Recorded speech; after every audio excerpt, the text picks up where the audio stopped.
Namaste friends. We are all aware that in automobiles multi-cylinder engines are used. Depending upon the requirement, size and number of cylinders are decided for an engine. In this lecture, we will try to understand about power overlap. Power overlap occurs in an engine with number of cylinders more than 4.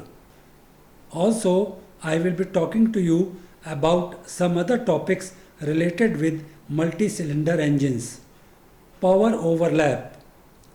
While discussing 4-cylinder engine, I explained the availability of uniform output throughout the cycle from engine.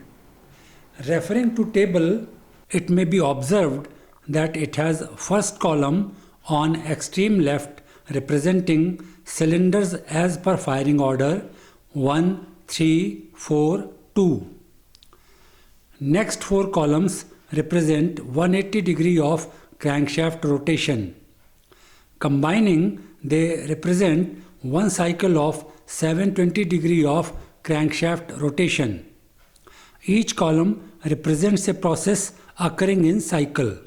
S is for suction stroke, C is for compression stroke, P is for power stroke, and E is for exhaust stroke.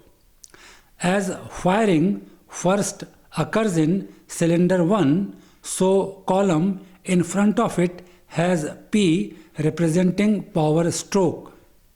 Exhaust comes next, so next column has E followed by S and C. Those are suction and compression strokes. Next power stroke occurs in cylinder 3. Therefore, in front of cylinder 3, power stroke or P appears in second column. E exhaust and S suction follow it in third and fourth columns. C compression stroke is shown in first column preceding it. Next, firing occurs in cylinder 4, so power stroke P is shown in third column in front of cylinder 4, followed by exhaust stroke E. S suction stroke and C compression stroke occur prior to it and therefore are shown in columns 1 and 2. Power stroke occurs next in cylinder 2, shown in fourth column in front of it. Exhaust, suction and compression strokes follow it and are shown in columns 1, 2 and 3 as E, S and C. It may be observed that 4 power strokes occur during each cycle. Total duration of power strokes is 180 degree into 4, that is 720 degree of crankshaft rotation. Duration of cycle is also 720 degrees of crankshaft rotation. Therefore, there is no power overlap in 4-cylinder engine, but I included it so that it helps you to visualize in better manner when I discuss power overlap in 6-cylinder engine. As may be observed, power or output is available uniformly throughout the cycle in a 4-cylinder engine. Next, let us consider a 6-cylinder engine. In 6-cylinder engine, there are 6 power strokes. Each power stroke is of 180 degree crankshaft rotation. Therefore, output is available to us for 180 degree into 6, that is 1080 degree of crankshaft rotation. A cycle is of 720 degree of crankshaft rotation. That means output is available from 2 cylinders simultaneously through 360 degree of crankshaft rotation. The figure of 360 degree comes by subtracting 720 from 1080. This duration of 360 degree is equally divided by 6 to get uniform output from engine. Therefore, power overlap of 60 degree occurs 6 times during cycle. We call it power overlap because during this time we get output from two cylinders simultaneously. Let us look at the table for better clarification.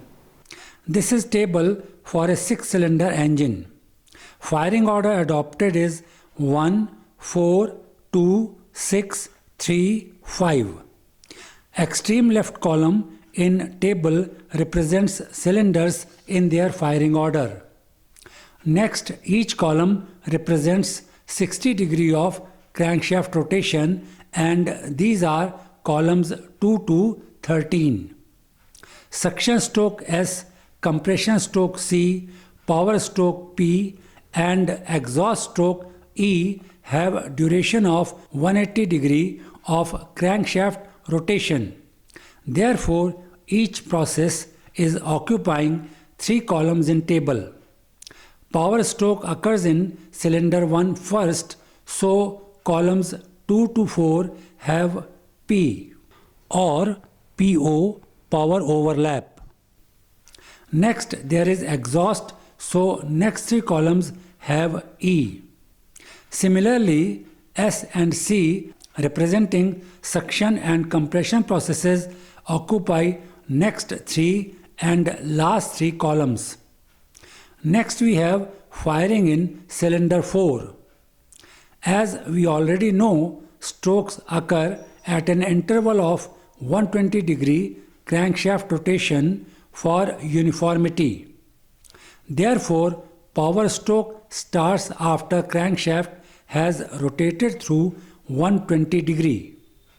This means we get P or PO, power overlap, in 4th, 5th and 6th columns as shown. It may be observed that PO occurs in 4th column for cylinder 1 and 4 both.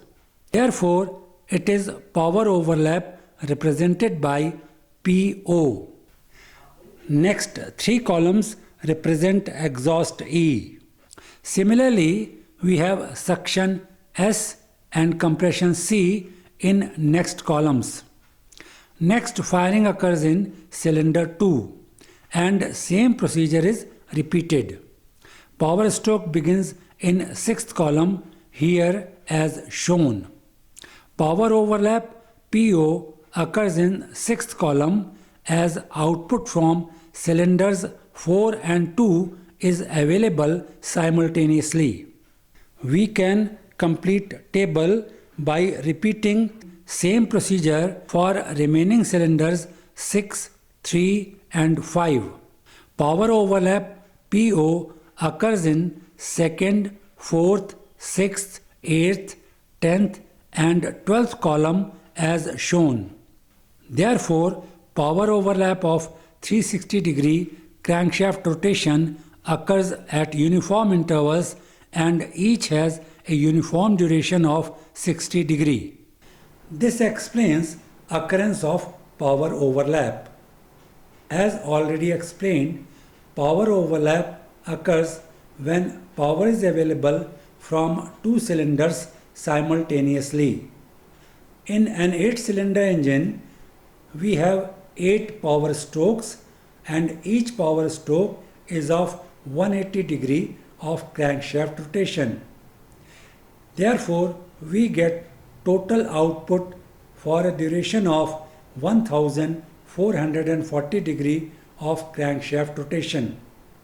This figure we get by multiplying 180 with 8. The cycle is of 720 degree crankshaft rotation. Therefore, in 8-cylinder engine, we get power overlap for a duration of 720 degree of crankshaft rotation. Again, this figure comes to us by subtracting 720 from 1440. It is equally divided and we get 90 degree of power overlap at equal interval. Similar chart can be drawn for 8-cylinder engine. Engine performance characteristics. IC engine in automobile is a source of energy that enables it to move on the road. Moving on the road is first and foremost function of an automobile. Performance characteristics of engine reflect the working of automobile. These are in graphical form and are drawn from the data. This data we get by test running the engine. Torque, brake power and brake specific fuel consumption are plotted against engine speed. These are most important parameters that I am taking into consideration. Variation of torque with engine speed. Engine speed in RPM is taken on horizontal axis and on vertical axis torque in Newton meter is taken. It varies as shown in the graph. It may be observed that maximum torque is delivered in a small range of engine speed. In initial stage, engine speed is low and so is torque. Torque becomes maximum in the middle of curve. This is the speed when charge inducted per cycle is maximum. Here, maximum force is exerted on piston. Therefore, maximum torque occurs here. With increase in engine speed, charge inducted per cycle decreases. Force exerted on piston reduces. Due to this, torque also decreases. There is a small range of engine speed when maximum torque is available from engine. Efforts are being made by different manufacturers of automobiles to flatten this curve. This will enable high uniform torque during a significant range of engine speed. Variation of brake power with engine speed. Brake power is output available at crankshaft. It is difference between indicated power and friction power. Indicated power is output available inside cylinder. Friction power is output lost to overcome friction. Initially, at low engine speed, friction power is relatively very less. As the engine speed increases, friction power also increases. This causes a reduction in brake power. A situation comes when indicated power and friction power become almost equal and brake power becomes almost zero. Therefore, brake power increases up to a certain engine speed and beyond this speed it starts decreasing. Initial increase in engine speed when brake power increases has been shown in graph. Variation of brake specific fuel consumption with engine speed. It may be observed that initially brake specific fuel consumption is high. It reduces as engine speed increases.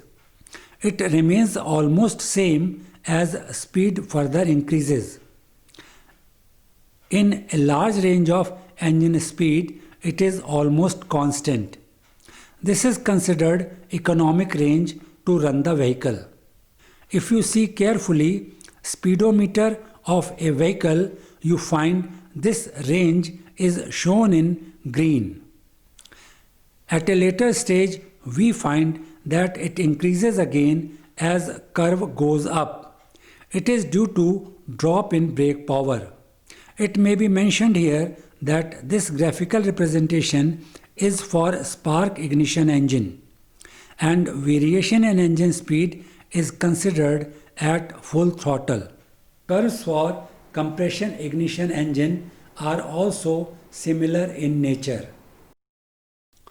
Variables that affect the engine performance are combustion rate and spark timing, air-fuel ratio, compression ratio, engine speed, and heat losses. These are not being discussed here at length. Viewers may refer to any book on internal combustion engine for further details. Cooling of engine. Heat produced in an engine due to combustion is not fully converted into mechanical energy or useful output. Part of it is rejected to cylinder head and cylinder block. Part of it also goes to atmosphere through exhaust. Cylinder head is most affected as combustion chamber is just below it. Walls of cylinder and therefore cylinder block is also affected. Hot gases inside the cylinder are at about 2800 Kelvin temperature. Inside temperature of cylinder walls may be around 450 Kelvin. Similarly, outside temperature of cylinder walls may be around 400 Kelvin. Continuous operation of engine causes accumulation of heat. Accumulation of heat may deform metallic components of engine. Therefore, this need be dissipated continuously. For that, we require cooling system. The characteristics of cooling system are: number 1, it should remove 1/3 of heat generated in combustion chamber and maintain optimum temperature of engine during its operation.